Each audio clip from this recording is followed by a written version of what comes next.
Today is January 25th and it's Monday. All right, so we're having daily attendance today and we're having daily attendance tomorrow. And I wasn't going to tell you because I wasn't going to confuse you, but I'm going to tell you. So there will only be an upload for today daily attendance, but we will have 2 daily attendance today and tomorrow. Okay, so I will not assign anything till Wednesday, which is when your midterms are due, and I think you're done with midterms today, Monday, and Tuesday you have midterms. So on Wednesday you should be done. So on Wednesday I will assign homework because we need to get it done because next week is finals, okay? Remember, I'm always a week ahead, so we're on it, okay? So there's going to be an assignment later on this week, but not today, because you all need to focus on your midterms, and I want to finish grading midterms. I will finish today and tomorrow because it's a lot of midterms.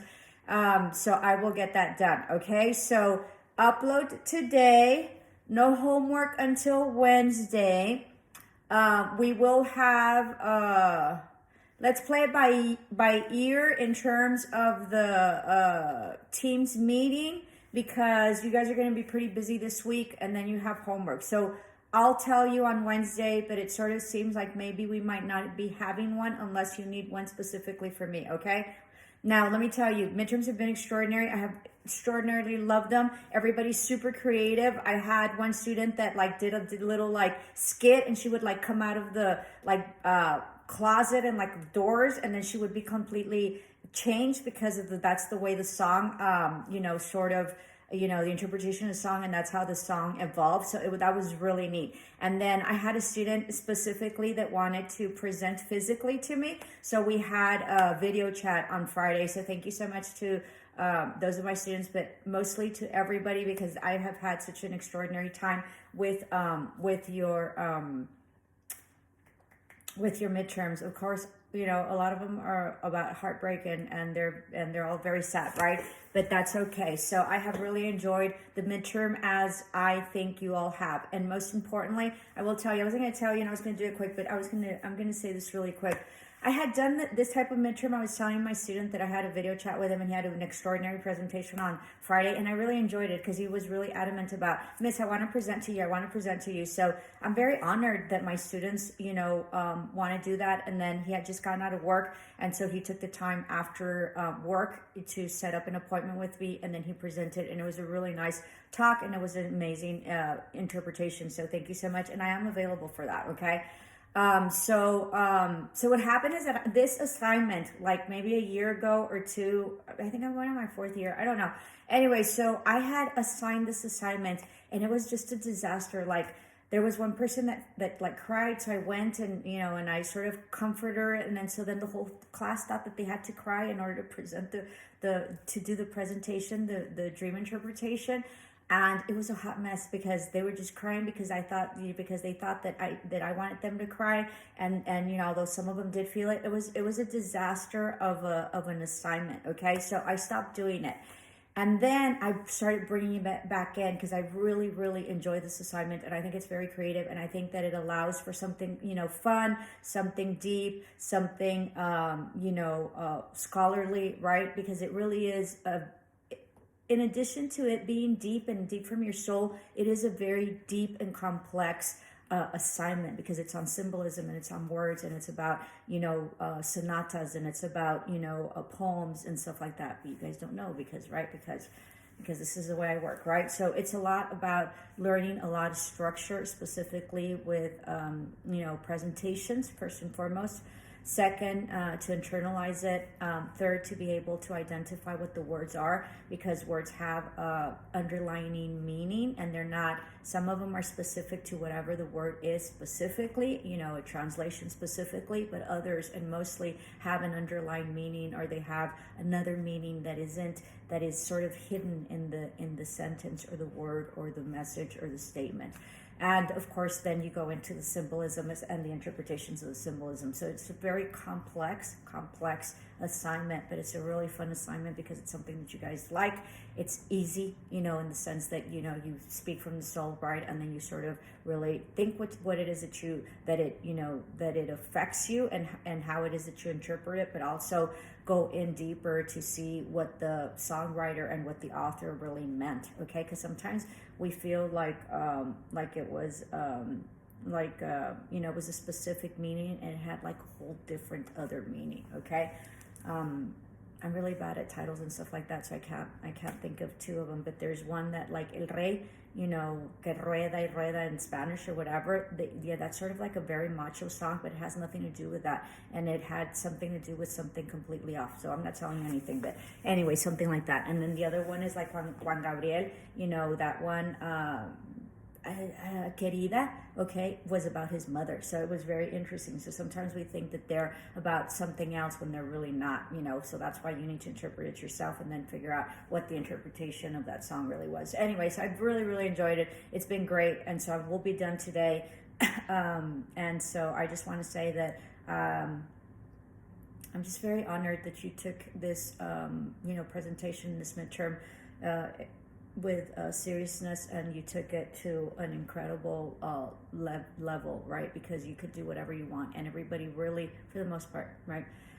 Everybody really took it to an extraordinary level, and you outdid yourselves, all of you all. So I am so honored and so humbled by your show of respect towards me, just like I respect you, with your presentations and with whatever it is that you turn in. That is a symbolism, right? And that is a show of respect and camaraderie and the relationship that you all have with me and the relationship that I have with you. So it's not just about an assignment, nothing is just about what it is. It's the interaction that you have with that person and what you convey in terms of the communication and the interaction. And communication can be either verbal, or it could be, with signals, right? Or it can be a gesture. It's sort of like an apology. A lot of people, want people to, sort of apologize, like in the movies, right? I'm so sorry, or whatever. And that's not how apologies come. On an average, those are very few and far between apologies. So apologies sometimes comes with like just a call or a gesture or a gift, right? A small gift or a small token or like a pat or something. There's a gesture, or there's reaching out of some sort, or there's a little gift. It hardly ever comes, please forgive me, this and this and that. It hardly ever comes like that. So be mindful of how people communicate with you and be open to receiving that. If we have a specific way that we feel that an apology should come, we might miss the apology completely. And on my older YouTube videos, I have a whole video on apologies, so check that out because it's a very interesting concept and theory and perspective. So part of this very important assignment is for you to open your heart and for you to open your ears and your feelings and your being, and your eyes, right? In order to receive what is fully being presented to you, because sometimes we have preconceived notions or we have preconceived outcomes and we completely miss the whole point of whatever the person is telling us, okay? And it goes with love languages, although I really didn't like that book, but anyway. So it goes about different communication, and so you need to respect it and you need to understand it. And I think women want us say it, and that's not the way it works, okay? So we need to adjust, and we are who we are, but the other people are who they are, and they cannot be us. So if we are verbal and I'm the kind of person, please forgive me, even for little stuff, because I'm an empath, so I get really nervous about all sorts of stuff or whatever, right? So I'm very much about please forgive me and this and that, but most of the people that I deal with are not. They're about gestures, or they're about gifts, or they're about, a truce of some sort that isn't, and mostly in my situation with the people that I'm with, mostly has nothing to do with a verbal statement, but everything to do with actions, okay? So I used to have this boyfriend whom I loved dearly, and completely loved him, right? And so it was my relationship with him was very interesting because he was overall nonverbal. Not that he couldn't speak or whatever. He was very verbal, but when it came to our relationship, he wasn't very expressive. Okay, and so we used to get in fights, mostly probably because of me, right? And I've learned that because I wanted a specific way and it wouldn't turn out that way, but he was there anyway. So be very mindful, and this is why I'm telling you. So anyway, so when we get in a fight, he never apologized, but he always had a gesture. Okay, so and there was all sorts of gestures, right? Sometimes it was just a call, and he was very busy, so he hardly ever called. Or sometimes it was a trip, or sometimes it was a special visit, because it was far away. We were far away. So it was a gesture, and I got to the point where I understood that he didn't verbalize the apology, but he took it into action. And that's what it is. And so, you either take it or you don't, right? I mean, and remember that you are no one to absolve anybody, right? I absolve you of your whatever it is that you did, and I am God Almighty or Energy Almighty or whatever, that I am forgiving you, right? We have no authority, and we have no privilege in forgiving anybody. If anything, we forgive ourselves, and we accept the apology, but there's nothing to forgive. It is what it is, and it is what it is, because whatever's been done is done. It can't be undone. So no matter how much people apologize to you, and no matter how much you want an apology, it can't be undone. The only thing that can happen is from there forward, and from that time and that presence, for that to be corrected. Because an apology, if it is not corrected, is of no value. You can apologize all you want, right? And we tell our kids, mean it, right? So what does that mean? Mean it, right? That means that you mean it so much that you are willing to change your behavior, and that it's a promise that you will never do that again, at least intentionally. Okay, so it's a lot of work. Anyway, so that's very, very interesting. The other thing, and I'm guided to talk about this, is that there's a lot of depression going on, and even if it wasn't COVID, but COVID sort of highlights it. But this happens all the time. Okay, so be mindful of your depression. And I was at the farmers market this weekend, because remember, I have my side hustle, right? And there was this girl there in the market, and she was going through a really hard time, and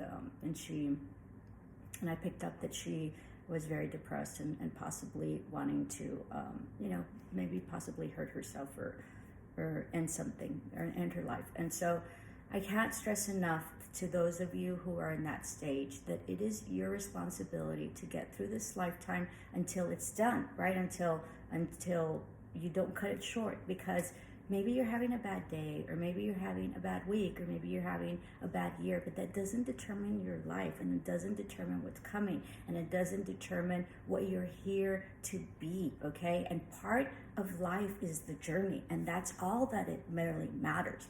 And so everything happens because it's a growth, right? And mostly also is that we probably got ourselves there at that point. So if you don't like where you're at, then change, move, do something to get yourself out of that funk, out of the depression, out of the state that you are very uncomfortable being. So what do? You work on yourself. Just focus on yourself, exercise, meditate. I've been drinking coffee for a whole week. I shouldn't. I was going to not drink coffee today. I'm going to go drink coffee so I can do all my homework, right? And so if you fall, right, and you're having a bad day, and you're not supposed to be drinking coffee, then it's okay, and start over tomorrow, okay? Or get out. Sometimes just getting out, and just taking a 15-minute walk, or just being outside in your garden changes your whole perspective, okay? So it is your responsibility to get through this life till it ends, okay? So be mindful of that. And everybody goes through a hard time, and just because you're having a bad day or a bad month doesn't mean you're having a bad life, okay? Right? Just let it go. You're not sentenced. You don't have a life sentence on whatever it is that you have. Okay? There's a beginning and there's an ending to everything.